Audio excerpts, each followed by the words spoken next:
Hey guys, welcome back to Tower of God New World. In today's video, I'm going to go through all the ways to get summons and gems so that you can get that 200 summon count as soon as possible on your account, especially for free to play. And just moving forward, if you want to get more summons, hey, it's always handy to know all the ways to get all the summons. So what I've been doing is rerolling accounts. If I get a decent account, I'll play through it like this and try and play optimally, get all the gems, get to the 200, and then, you know, see what I get from the SSR Plus. As you can see, we're still on day 2 of this account. Our summons, we have gone to the 200 and we've moved past it. Unfortunately, this was a good account. I got an Evan on the reroll, got another Evan randomly through summons, and then we unfortunately didn't get one. I was looking for a Venkel or Karaka from this one. Unfortunately, we missed it on the 2 rerolls, on the first shot and the second shot.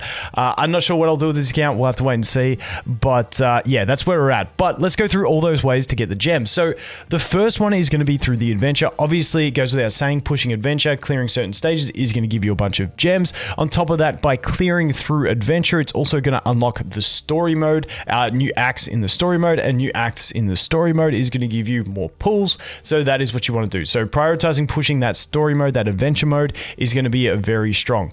Moving on from that, the expedition obviously goes without saying. Every stage is going to give you a few gems, but every 5 stages is also going to give you some summon tickets, which is very handy. Now, in some little ones in here, arena, do your arena battles, you might luck into it. Even if you get those tickets from achievements, you might get one of the chests that can have gems in it.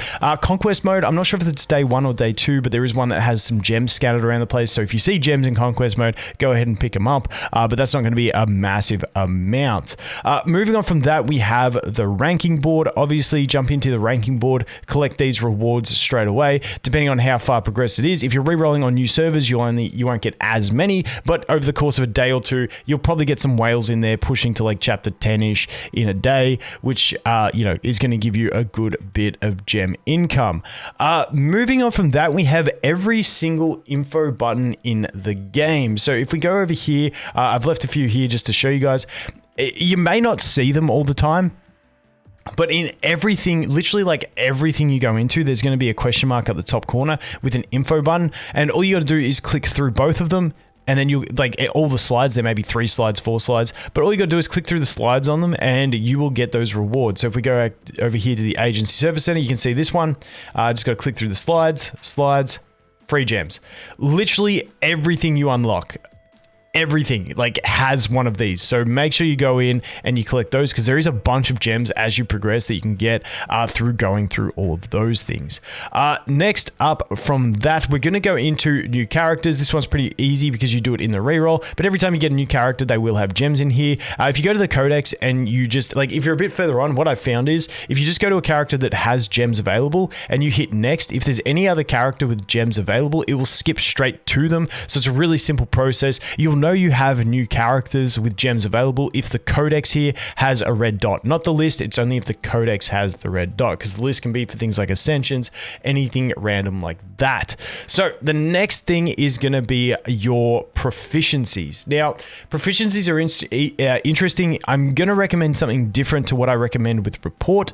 Proficiencies, I kind of like to go in on the characters that you are using with your books, because if they get to max proficiency, which in this period I haven't got anyone to max proficiency, but if they do, it unlocks their exclusive weapon, which is going to help you progress. But hopefully you don't need to get to that stage. But also it does scale up. So as you can see, when we get to this one, it's 300 gems. So I like prioritizing the characters that I am using and getting them to the gem unlocks. Like if this won't give me a gem unlock, I'm not going to do it. Only doing it when it does give me a gem unlock. So maybe him, if we could get to that. Unfortunately, once again, we don't have any characters. I used all my books on the proficiencies to get some of these guys up because they were close, but you know, this one here for 150, we could probably do it, get it to 150. But yeah, I recommend going with the characters you want to build as well, just because if the account ends up being one you want to keep, you'd rather use it on characters you want to use, get them maxed out as fast as possible, because otherwise if you go ahead and scatter these proficiencies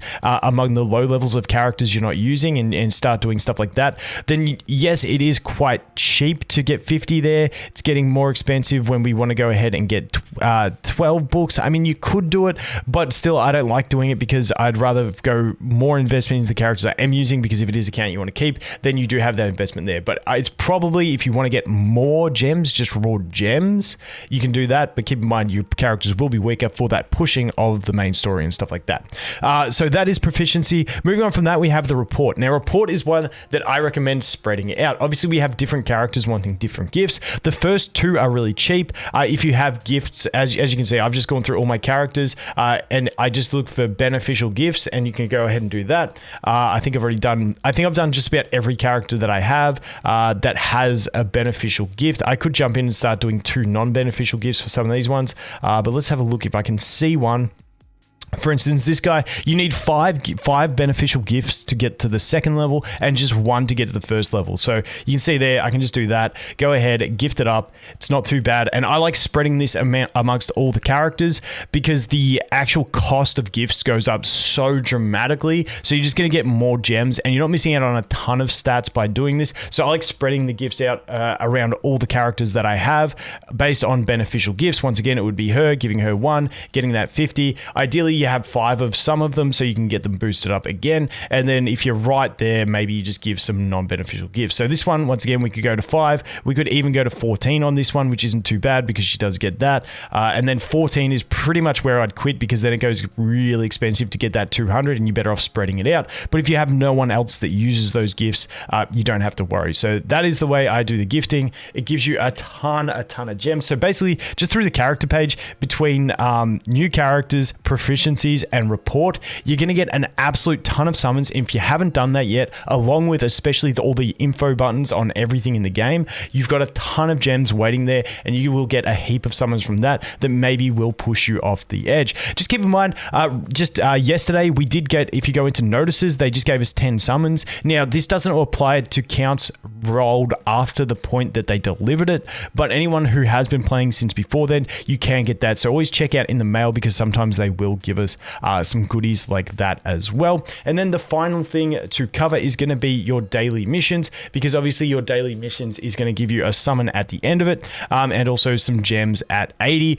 It goes without saying, but you know, if some people are holding out on doing arena, on doing their boss battles and stuff like that, maybe just go upgrade a piece of gear because that gets you some points. But just go ahead and get those points because every bit counts, and they will help you get to that finish point of getting the gems that you need. And then obviously achievements, goes without saying, they come along the way with completing just adventure, the expedition, going into the trial area. As when you complete certain stages of that, you will get that. The other thing is, don't forget to collect your loot as well, because collecting loot is going to give you experience, which is going to level you up, which is going to get you those extra gems, which is going to then throw them into the mail so you can go ahead and collect them. But that pretty much covers everything that I can think of for getting gems in this early stage to reach that 200 SSR plus. Good luck to everyone who is getting there. I hope you get what you want when you get there, unlike me, got burnt on this account. Anyway, guys, as always, thanks for watching. Hope you have an awesome day, and I look forward to seeing you in the next one. Cheers.